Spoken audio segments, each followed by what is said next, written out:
আসসালামু আলাইকুম viewers, this is Ruman. Welcome to our another video. স্বপ্ন ভাঙা মুখ। আমি এক অন্ধ গলির প্রান্তে দাঁড়িয়েছি। দেখেছি নিচু স্বরে কাঁদছে এক পৃথিবী। দগ্ধ চোখের আড়ালে চাপা আর্তনাদ। দেহের প্রতিটি রেখায় জেগে আছে ভেঙে পড়া স্বপ্নের ছিন্ন ছায়া। আমি এক মদের গন্ধমাখা সন্ধ্যায় গিয়েছি। বাইরে হাসির পর্দা টেনে রাখা, ভেতরে আত্মা পড়ার ধোঁয়া। নেশার ঘূর্ণিপাকে মুখ লুকিয়ে কেউ চিৎকার করছে, কেউ নিঃশব্দে কান্না করছে। আমি এক জুয়ারির মুখোমুখি হয়েছি। হতাশার তাস সাজিয়ে রেখেছে তার সামনে। শেষ কয়েনের ঝনঝনিতে বাজি রেখেছে তার শিশুর ক্ষুধা আর স্ত্রীর শেষ সম্বল। হারিয়ে ফিরে গেছে শূন্য হাতে, দু চোখে প্রশ্ন, তবুও নীরব সে।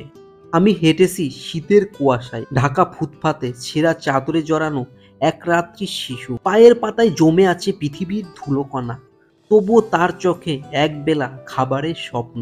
এক পৃথিবীর মুখে থমকে থাকা নীরবতা তার মুখে। আমি এক রঙ্গমঞ্চের ঝলমলে আলোয় দাঁড়িয়েছি। রঙিন মুখোশের আড়ালে ক্লান্ত কিছু চোখ, সম্ভ্রান্ত হাতে ছিটানো নোটের বৃষ্টি। নেচে গিয়েছে যে দেহ, তার কান্না গভীর রাতে শব্দহীন হয়ে ফিরে গেছে। আমি আয়নায় তাকিয়েছি, দেখেছি কত সহজে সত্য মুছে ফেলা যায়। নিজের মুখে পড়ে না ভয়ের মুখোশ। প্রতিবাদের ভাষা গিলে খেয়েছে সমাজের চোখ রাঙানি আর আত্মগ্লানি। এখন এই বুকে জমে আছে এক অসহনীয় ক্ষত, যে ক্ষত শুধু রক্তই ঝরায় না, অস্থির রাতে আগুন হয়ে পোড়ায়, প্রশ্নের মতো বিঁধতে থাকে।